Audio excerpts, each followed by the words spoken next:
ರಾಜ್ಯ ರಾಜಕಾರಣದಲ್ಲಿ ಕೇರಳದ ಬಿರುಗಾಳಿ ಸಾಕಷ್ಟು ಸೌಂಡ್ ಮಾಡ್ತಾ ಇದೆ. ಅಕ್ರಮವಾಗಿ ವಾಸ ಮಾಡುತ್ತಿದ್ದಂತಹ ಬಹುತೇಕ ಮುಸ್ಲಿಮರು ಸ್ವಲ್ಪ ಬೇರೆ ಸಮುದಾಯದ ಕುಟುಂಬಗಳಿಗೆ ಇದೀಗ ಮನೆ ಭಾಗ್ಯ ಸಿಗ್ತಿದೆ.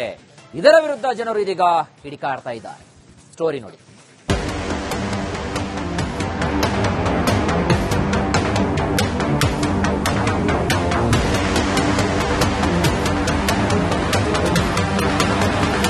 ರಾಜ್ಯ ಸರ್ಕಾರ ಮತ್ತೊಂದು ಖನಂದಾರಿ ಕೆಲಸ ಮಾಡೋಕೆ ಹೊರಟಿದೆ. ಎಲ್ಲಿಂದಲೋ ಬಂದು ಬೆಂಗಳೂರಿನಂತಹ ಮಹಾನಗರದಲ್ಲಿ ಅಕ್ರಮವಾಗಿ ಸರ್ಕಾರಿ ಜಾಗ ಕಬ್ಜಾ ಮಾಡಿ ಗುಡಿಸಲು ಹಾಕಿಕೊಂಡಿದ್ದ ಮುಸ್ಲಿಮರಿಗೆ ಸಿಹಿ ಸುದ್ದಿ ಕೊಟ್ಟಿದೆ.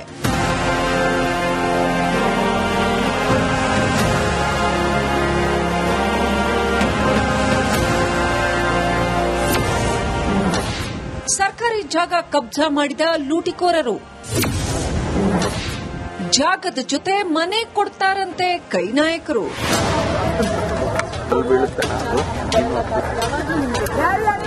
ಸಿದ್ದರಾಮಯ್ಯ ಸರ್ಕಾರದ ಮನ ಮತ್ತೊಮ್ಮೆ ಮುಸ್ಲಿಮರಿಗಾಗಿ ಮಿಡಿದಿದೆ. ಅವರು ಕರ್ನಾಟಕದವರೋ ಪರ ರಾಜ್ಯದವರೋ ಪರ ದೇಶದವರೋ ಗೊತ್ತಿಲ್ಲ. ಆದರೆ ಸರ್ಕಾರ ಮಾತ್ರ ಆ ಅಕ್ರಮ ವಲಸಿಗರಿಗಾಗಿ ಮನೆ ಕಟ್ಟಿಸಿಕೊಡೋಕೆ ಮುಂದಾಗಿದೆ. ಕೋಗಿಲು ಲೇಔಟ್ನಲ್ಲಿ ಮನೆ ಕಳೆದುಕೊಂಡ ಬಹುತೇಕರು ಮುಸ್ಲಿಮರಾಗಿದ್ದು ಅವರಿಗೆ ಸೂರಿನ ಭಾಗ್ಯ ಕರುಣಿಸಲಾಗುತ್ತಿದೆ.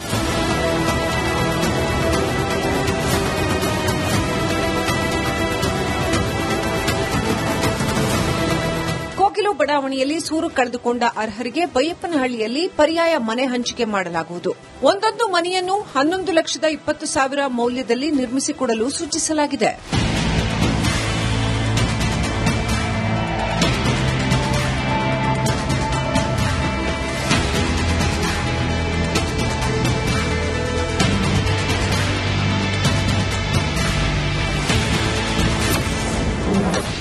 ವೇಣುಗೋಪಾಲ್ ಯಾವುದೇ ಹಸ್ತಕ್ಷೇಪ ಮಾಡಿಲ್ಲ. ಈಗ ಎಲ್ಲಾರ್ದು ಆಧಾರ್ ಕಾರ್ಡ್ ಇದೆ. ಈಗ ಅದಕ್ಕೆ ನಿನ್ನೆ ಮನೆ ಮುಖ್ಯಮಂತ್ರಿಗಳು ಉಪಮುಖ್ಯಮಂತ್ರಿಗಳು ಸೂಚನೆ ಕೊಟ್ಟಿದ್ದಾರೆ. ಡಾಕ್ಯುಮೆಂಟ್ ವೆರಿಫಿಕೇಶನ್ ಮಾಡಿ ಯಾರು ನಮ್ಮ ಕರ್ನಾಟಕದವರಿದ್ದಾರೆ ಅವ್ರು ಮಾತ್ರ ಕೊಡ್ಬೇಕಂತ ತೀರ್ಮಾನ ಮಾಡಿದೀವಿ.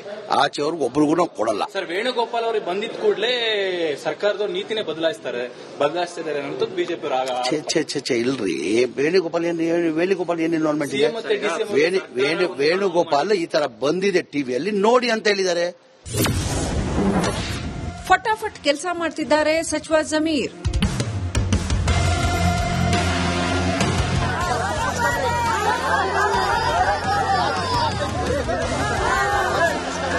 ಎರಡು ದಿನ ವೆರಿಫೈ ಮಾಡ್ತಾರೆ. ಜನವರಿ 1ರಂದು ಹೊಸ ವರ್ಷ ಪ್ರಾರಂಭದ ದಿನ ವಾಸಕ್ಕೆ ಮನೆ ಒದಗಿಸಿಕೊಡುವ ಜವಾಬ್ದಾರಿಯನ್ನ ವಸತಿ ಸಚಿವ ಜಮೀರ್ಗೆ ವಹಿಸಲಾಗಿದೆ. ಅಕ್ರಮವಾಗಿ ಮನೆ ಕಟ್ಟಿಕೊಂಡು ವಾಸ ಮಾಡುತ್ತಿದ್ದರೂ ಅವರಿಗೆ ಮನೆ ಕಟ್ಟಿಸಿಕೊಡೋದು ಎಷ್ಟು ಸರಿ ಅಂತ ಜನ ಪ್ರಶ್ನೆ ಮಾಡ್ತಾ ಇದ್ದಾರೆ.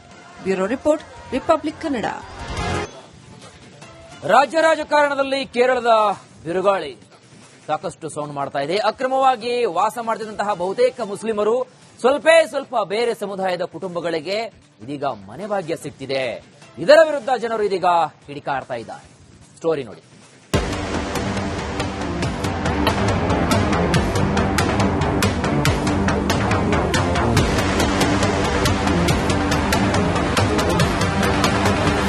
ರಾಜ್ಯ ಸರ್ಕಾರ ಮತ್ತೊಂದು ಖನಂದಾರಿ ಕೆಲಸ ಮಾಡೋಕೆ ಹೊರಟಿದೆ. ಎಲ್ಲಿಂದಲೋ ಬಂದು ಬೆಂಗಳೂರಿನಂತಹ ಮಹಾನಗರದಲ್ಲಿ ಅಕ್ರಮವಾಗಿ ಸರ್ಕಾರಿ ಜಾಗ ಕಬ್ಜಾ ಮಾಡಿ ಗುಡಿಸಲು ಹಾಕಿಕೊಂಡಿದ್ದ ಮುಸ್ಲಿಮರಿಗೆ ಸಿಹಿ ಸುದ್ದಿ ಕೊಟ್ಟಿದೆ.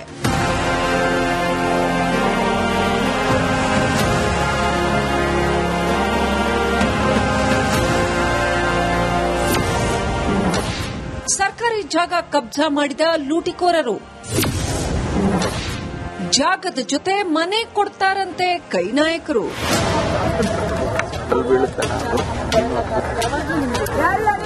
ಸಿದ್ದರಾಮಯ್ಯ ಸರ್ಕಾರದ ಮನ ಮತ್ತೊಮ್ಮೆ ಮುಸ್ಲಿಮರಿಗಾಗಿ ಮಿಡಿದಿದೆ. ಅವರು ಕರ್ನಾಟಕದವರೋ ಪರ ರಾಜ್ಯದವರೋ ಪರ ದೇಶದವರೋ ಗೊತ್ತಿಲ್ಲ. ಆದರೆ ಸರ್ಕಾರ ಮಾತ್ರ ಆ ಅಕ್ರಮ ವಲಸಿಗರಿಗಾಗಿ ಮನೆ ಕಟ್ಟಿಸಿಕೊಡೋಕೆ ಮುಂದಾಗಿದೆ. ಕೋಗಿಲು ಲೇಔಟ್ನಲ್ಲಿ ಮನೆ ಕಳೆದುಕೊಂಡ ಬಹುತೇಕರು ಮುಸ್ಲಿಮರಾಗಿದ್ದು ಅವರಿಗೆ ಸೂರಿನ ಭಾಗ್ಯ ಕರುಣಿಸಲಾಗುತ್ತಿದೆ.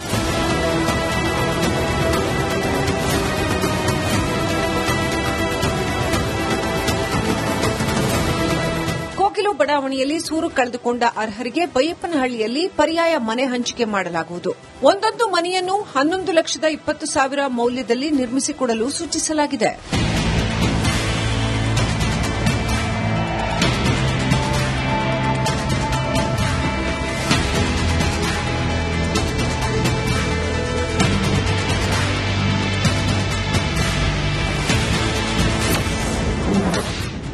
ವೇಣುಗೋಪಾಲ್ ಯಾವುದೇ ಹಸ್ತಕ್ಷೇಪ ಮಾಡಿಲ್ಲ. ಈಗ ಎಲ್ಲಾರ್ದು ಆಧಾರ್ ಕಾರ್ಡ್ ಇದೆ. ಈಗ ಅದಕ್ಕೆ ನಿನ್ನೆ ಮನೆ ಮುಖ್ಯಮಂತ್ರಿಗಳು ಉಪಮುಖ್ಯಮಂತ್ರಿಗಳು ಸೂಚನೆ ಕೊಟ್ಟಿದ್ದಾರೆ. ಡಾಕ್ಯುಮೆಂಟ್ ವೆರಿಫಿಕೇಶನ್ ಮಾಡಿ ಯಾರು ನಮ್ಮ ಕರ್ನಾಟಕದವರಿದ್ದಾರೆ ಅವ್ರು ಮಾತ್ರ ಕೊಡ್ಬೇಕಂತ ತೀರ್ಮಾನ ಮಾಡಿದೀವಿ. ಆಚೆಯವ್ರಿಗೆ ಒಬ್ರಿಗೂ ನಾವು ಕೊಡಲ್ಲ. ಸರ್, ವೇಣುಗೋಪಾಲ್ ಅವ್ರಿಗೆ ಬಂದಿದ್ ಕೂಡಲೇ ಸರ್ಕಾರದವ್ರು ನೀತಿನೇ ಬದಲಾಯಿಸ್ತಿದ್ದಾರೆ ಅಂತ ಬಿಜೆಪಿ ಇಲ್ರಿ. ವೇಣುಗೋಪಾಲ್ ಏನು ಇನ್ವಾಲ್ವ್ಮೆಂಟ್ ಇದೆ? ವೇಣುಗೋಪಾಲ್ ಈ ತರ ಬಂದಿದೆ ಟಿವಿಯಲ್ಲಿ ನೋಡಿ ಅಂತ ಹೇಳಿದ್ದಾರೆ. ಫಟಾಫಟ್ ಕೆಲಸ ಮಾಡ್ತಿದ್ದಾರೆ ಸಚಿವ Zameer.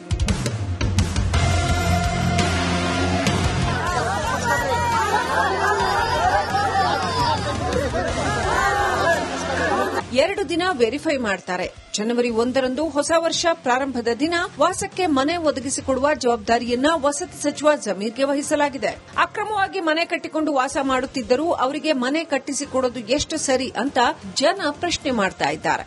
Bureau report, republic Kannada.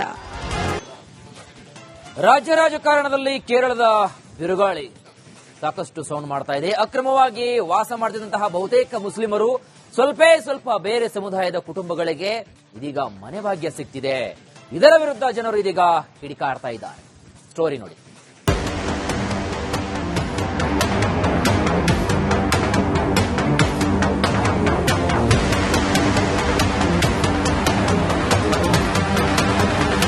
ರಾಜ್ಯ ಸರ್ಕಾರ ಮತ್ತೊಂದು ಖನಂದಾರಿ ಕೆಲಸ ಮಾಡೋಕೆ ಹೊರಟಿದೆ. ಎಲ್ಲಿಂದಲೋ ಬಂದು ಬೆಂಗಳೂರಿನಂತಹ ಮಹಾನಗರದಲ್ಲಿ ಅಕ್ರಮವಾಗಿ ಸರ್ಕಾರಿ ಜಾಗ ಕಬ್ಜಾ ಮಾಡಿ ಗುಡಿಸಲು ಹಾಕಿಕೊಂಡಿದ್ದ ಮುಸ್ಲಿಮರಿಗೆ ಸಿಹಿ ಸುದ್ದಿ ಕೊಟ್ಟಿದೆ.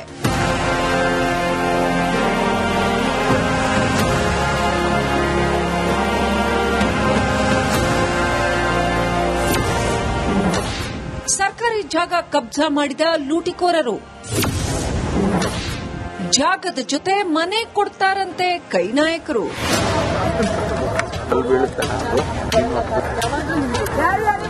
ಸಿದ್ದರಾಮಯ್ಯ ಸರ್ಕಾರದ ಮನ ಮತ್ತೊಮ್ಮೆ ಮುಸ್ಲಿಮರಿಗಾಗಿ ಮಿಡಿದಿದೆ. ಅವರು ಕರ್ನಾಟಕದವರೋ ಪರ ರಾಜ್ಯದವರೋ ಪರ ದೇಶದವರೋ ಗೊತ್ತಿಲ್ಲ.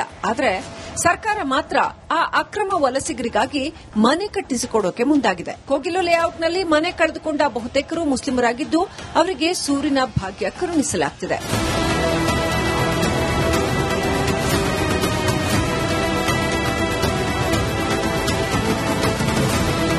ಕೋಗಿಲು ಬಡಾವಣೆಯಲ್ಲಿ ಸೂರು ಕಳೆದುಕೊಂಡ ಅರ್ಹರಿಗೆ ಬೈಯಪ್ಪನಹಳ್ಳಿಯಲ್ಲಿ ಪರ್ಯಾಯ ಮನೆ ಹಂಚಿಕೆ ಮಾಡಲಾಗುವುದು. ಒಂದೊಂದು ಮನೆಯನ್ನು 11,20,000 ಮೌಲ್ಯದಲ್ಲಿ ನಿರ್ಮಿಸಿಕೊಡಲು ಸೂಚಿಸಲಾಗಿದೆ.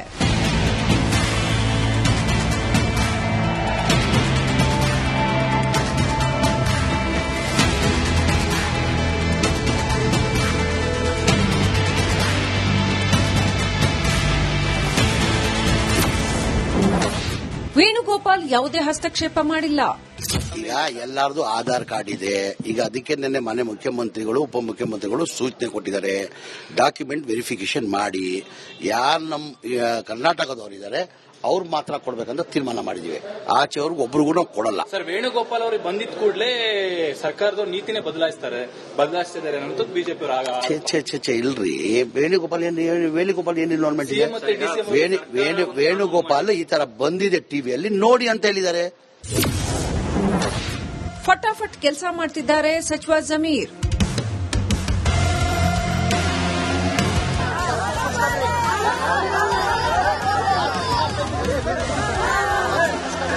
ಎರಡು ದಿನ ವೆರಿಫೈ ಮಾಡ್ತಾರೆ. ಜನವರಿ 1ರಂದು ಹೊಸ ವರ್ಷ ಪ್ರಾರಂಭದ ದಿನ ವಾಸಕ್ಕೆ ಮನೆ ಒದಗಿಸಿಕೊಡುವ ಜವಾಬ್ದಾರಿಯನ್ನ ವಸತಿ ಸಚಿವ ಜಮೀರ್ಗೆ ವಹಿಸಲಾಗಿದೆ.